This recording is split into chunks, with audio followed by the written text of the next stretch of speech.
Considérez ceci, votre corps est une forteresse incroyable, capable de se défendre, et son armée s'appelle le système immunitaire. Sa tâche principale, son but entier, est de vous protéger des envahisseurs. Ces envahisseurs ne sont pas des chevaliers en armure scintillante. Ce sont de minuscules organismes microscopiques, comme des bactéries et des virus qui peuvent vous rendre malade. Votre peau est le premier mur de cette forteresse, une barrière fantastique qui empêche la plupart de ces germes de pénétrer. Mais que se passe-t-il lorsque ce mur est brisé? Imaginez que vous courez dehors, et que vous trébuchez et vous coupez légèrement le genou. Soudain, il y a une ouverture. C'est une alerte rouge pour votre système immunitaire, qui entre immédiatement en action pour protéger la brèche et empêcher une invasion à grande échelle. C'est un processus vraiment incroyable qui se produit sans même que vous ayez à y penser. Dès que votre peau est brisée, votre corps déclenche une réponse rapide et locale appelée inflammation. Vous l'avez déjà vu. La zone autour de la coupure devient rouge, chaude et un peu enflée. Ce n'est pas un mauvais signe, c'est le signe que votre système immunitaire travaille dur. Cette réaction est un appel aux armes, signalant l'arrivée de l'aide sur le site de la blessure. Les vaisseaux sanguins de la zone se dilatent pour permettre à plus de sang de circuler vers la plaie, apportant avec lui une équipe spéciale de cellules défenseuses. Cet afflux sanguin accru est ce qui cause la rougeur et la chaleur. Pensez-y comme des services d'urgence se précipitant sur les lieux d'un accident avec des sirènes hurlantes et des lumières clignotantes. Votre corps fait exactement la même chose, juste à l'échelle microscopique. Maintenant, parlons des soldats de première ligne qui arrivent sur les lieux. Ce sont un type de globules blancs appelés phagocytes, qui sont comme les gardes de sécurité de votre corps. Leur travail est d'effectuer un processus appelé phagocytose, ce qui semble compliqué, mais c'est en fait une façon scientifique de dire manger des cellules. Ces phagocytes ne sont pas difficiles. Ils vont engloutir et digérer à peu près tout ce qu'ils trouvent d'étranger, des bactéries nocives qui se sont infiltrées par la coupure, à vos propres cellules mortes ou endommagées qui doivent être éliminées. Ils sont une équipe de nettoyage cruciale, travaillant sans relâche pour maintenir la zone stérile et empêcher une infection de s'installer et de se propager plus loin dans votre corps. Le processus de phagocytose est à la fois simple et incroyablement efficace. Un phagocyte va s'approcher d'un envahisseur, comme une bactérie, et étendre des parties de son propre corps pour l'entourer complètement. Une fois la bactérie piégée à l'intérieur, le phagocyte libère de puissantes enzymes qui agissent comme de l'acide gastrique, décomposant l'envahisseur en petits morceaux inoffensifs. Parfois, une bataille est si intense que de nombreux phagocytes héroïques meurent au combat. Quand cela arrive, eux, ainsi que les germes morts et d'autres débris cellulaires, peuvent former du pus. Donc, bien que le pus puisse sembler un peu dégoûtant, c'est en fait la preuve d'une bataille réussie menée par votre incroyable système immunitaire pour vous protéger. Bien que la réponse immédiate des phagocytes soit fantastique pour gérer les problèmes à petite échelle, une défense plus spécialisée et puissante est parfois nécessaire. C'est là qu'intervient le système immunitaire adaptatif. C'est un système plus lent, plus délibéré, mais aussi beaucoup plus intelligent. Ces soldats d'élite sont un autre type de globules blancs appelés lymphocytes. Ces cellules sont les forces spéciales de votre système immunitaire, entraînées à reconnaître et à détruire des ennemis très spécifiques. Elles n'attaquent pas n'importe quoi qui semble déplacé, elles chassent des cibles particulières. Cette réponse spécifique est ce qui permet à votre corps de combattre des infections plus graves que la réponse inflammatoire initiale ne peut gérer seule. C'est une stratégie ciblée et très efficace.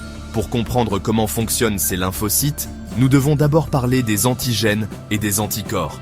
Pensez à un antigène comme une sorte d'uniforme ou de badge porté par chaque germe. C'est une molécule unique à la surface d'un virus ou d'une bactérie que votre système immunitaire peut reconnaître comme étrangère ou non soit. Lorsque vos lymphocytes repèrent un antigène qu'ils n'ont jamais vu auparavant, ils savent qu'ils ont trouvé un intrus. En réponse, certains de ces lymphocytes produisent des protéines spéciales appelées anticorps. Un anticorps est comme une clé intelligente sur mesure, parfaitement formée pour se fixer sur un antigène spécifique. C'est le système de ciblage ultime, conçu pour trouver et neutraliser un seul type d'ennemi.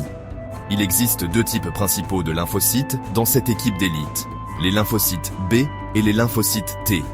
Les lymphocytes B, ou cellules B, sont les usines d'armes de votre corps. Lorsqu'une cellule B est activée par un antigène spécifique, elle commence à se multiplier rapidement et se transforme en une petite usine qui produit des millions d'anticorps sur mesure dans votre circulation sanguine. Ces anticorps circulent ensuite dans tout votre corps, traquant leurs germes spécifiques. Une fois qu'un anticorps se fixe sur un antigène, il peut neutraliser directement le germe ou le marquer, ce qui en fait une cible beaucoup plus facile à trouver et à détruire pour ces phagocytes mangeurs de cellules. C'est un bel exemple de travail d'équipe au sein des forces de défense de votre corps. Les lymphocytes T, ou cellules T, ont un rôle différent, mais tout aussi important. Certaines cellules T, souvent appelées cellules T tueuses, sont des spécialistes du combat au corps à corps. Au lieu de fabriquer des anticorps, elles recherchent et détruisent les propres cellules de votre corps qui ont déjà été infectées par un virus. Un virus ne peut pas se multiplier seul. Il doit détourner l'une de vos cellules pour faire son sale travail. Les cellules T tueuses reconnaissent ces cellules compromises et les éliminent pour empêcher le virus de se propager. D'autres cellules T, appelées cellules T auxiliaires, sont comme les généraux de l'armée immunitaire. Elles aident à coordonner toute l'attaque, activant à la fois les cellules B et les cellules T tueuses pour assurer une réponse forte et efficace. L'une des caractéristiques les plus remarquables de votre système immunitaire adaptatif est sa capacité à se souvenir. Après que votre corps ait combattu une infection pour la première fois, il n'oublie pas simplement l'ennemi qui l'a vaincu. Certains des lymphocytes B et T spécialisés qui ont été créés pour combattre ce germe spécifique restent à long terme. Ces cellules sont appelées lymphocytes mémoire. Elles patrouillent dans votre corps pendant des mois, des années, voire toute une vie, gardant un souvenir parfait de l'antigène qu'elles ont été conçues pour combattre. Cette mémoire immunologique est la raison pour laquelle, pour de nombreuses maladies, comme la varicelle, vous ne tombez généralement malade qu'une seule fois dans toute votre vie. Votre corps est préparé pour une seconde rencontre. Imaginons que le même virus de la varicelle tente d'envahir votre corps des années plus tard.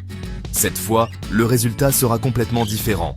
Grâce à ces cellules mémoire, votre système immunitaire n'a pas besoin d'apprendre lentement comment combattre l'envahisseur. Les lymphocytes mémoire reconnaissent l'ancien ennemi instantanément et lancent une réponse incroyablement rapide et d'une puissance écrasante. Ils se multiplient et produisent des anticorps si rapidement que le virus est éliminé avant même qu'il n'ait eu la chance de vous rendre malade. Cette réponse secondaire est tellement plus efficace que la première. Vous devenez immunisé contre la maladie sans même vous rendre compte que vous avez été réinfecté. C'est comme avoir une armée de vétérans qui connaît déjà tous les mouvements de l'ennemi. Ce principe de mémoire immunologique est la science derrière l'une des plus grandes inventions de l'histoire de la médecine, les vaccins. Un vaccin fonctionne en introduisant en toute sécurité une version inoffensive d'un germe à votre système immunitaire. Il peut s'agir d'un germe mort ou très affaibli, ou juste d'une partie de celui-ci, comme son antigène. Cet imposteur n'est pas assez fort pour vous rendre malade, mais il est suffisant pour déclencher votre système immunitaire adaptatif. Vos cellules B et T montent une réponse primaire, créant des anticorps et, surtout, ces cellules mémoire durables. C'est comme un exercice d'entraînement pour votre armée immunitaire, la préparant à une bataille future potentielle contre le véritable agent pathogène dangereux. Donc, lorsque vous recevez un vaccin contre une maladie comme la rougeole, votre corps apprend à reconnaître le virus de la rougeole et constitue une équipe de cellules mémoire prêtes à vous défendre. Si vous êtes un jour exposé au véritable virus de la rougeole plus tard, votre système immunitaire déclenchera la puissante réponse secondaire dont nous avons parlé, vous protégeant de la maladie. Les vaccins ne combattent pas la maladie pour vous, ils entraînent votre propre système immunitaire incroyable à le faire. Cet entraînement préventif est ce qui fait de la vaccination un outil si puissant pour prévenir les maladies et maintenir des communautés entières en sécurité et en bonne santé. C'est la science qui donne une longueur d'avance à votre corps. Aussi puissant que soit notre système immunitaire, il n'est pas invincible. Parfois, il peut être affaibli ou trompé par certaines maladies. L'un des exemples les plus connus est le virus de l'immunodéficience humaine, ou VIH, qui cause la maladie connue sous le nom de SIDA, syndrome d'immunodéficience acquise. Ce qui rend le VIH si dangereusement unique, c'est qu'il n'attaque pas n'importe quelle cellule. Il cible et infecte spécifiquement les cellules T auxiliaires. Comme nous l'avons appris, ces cellules T auxiliaires sont les généraux du système immunitaire, responsables de la coordination de toute la stratégie de défense du corps. En détruisant les généraux, le VIH démantèle effectivement la chaîne de commandement, laissant le système immunitaire confus et vulnérable. Alors que le VIH détruit de plus en plus de cellules T auxiliaires sur plusieurs années, la capacité du corps à combattre toute infection est gravement compromise. C'est le stade connu sous le nom de SIDA. À ce stade, la personne ne tombe pas malade du VIH lui-même, mais de ce que l'on appelle des infections opportunistes. Ce sont des maladies causées par des germes courants, bactéries, champignons ou virus, qu'un système immunitaire sain gérerait normalement avec facilité. Pour quelqu'un dont le système immunitaire est affaibli, cependant, ces germes peuvent déjà devenir mortels. Cela illustre à quel point un système immunitaire pleinement fonctionnel est essentiel à notre survie quotidienne, nous protégeant des innombrables microbes que nous rencontrons chaque jour. Heureusement, nous disposons de moyens puissants pour soutenir nos systèmes immunitaires, et le plus efficace est la vaccination. En nous faisant vacciner, nous nous protégeons non seulement nous-mêmes, mais nous contribuons également à ce que l'on appelle l'immunité collective. Lorsque suffisamment de personnes dans une communauté sont vaccinées, il devient beaucoup plus difficile pour une maladie de se propager de personne à personne. Cela aide à protéger tout le monde, y compris les nouveau-nés trop jeunes pour être vaccinés, et les personnes dont le système immunitaire est affaibli et qui ne peuvent pas recevoir certains vaccins. C'est un effort communautaire où la science nous aide à nous protéger mutuellement contre des maladies dangereuses qui représentaient autrefois une menace importante pour l'humanité. En fin de compte, prendre soin de votre système immunitaire est l'une des meilleures choses que vous puissiez faire pour votre santé globale. Cela signifie manger une alimentation équilibrée, dormir suffisamment, faire de l'exercice et, bien sûr, être à jour sur vos vaccinations. Ces actions simples fournissent à votre corps les ressources dont il a besoin pour maintenir ses puissantes défenses. Votre système immunitaire est un défenseur complexe, intelligent et infatigable, travaillant 24 heures sur 24 pour vous protéger. Comprendre comment il fonctionne nous permet d'apprécier cette incroyable machine biologique et de faire des choix intelligents pour l'aider à faire son travail. Considérez cela.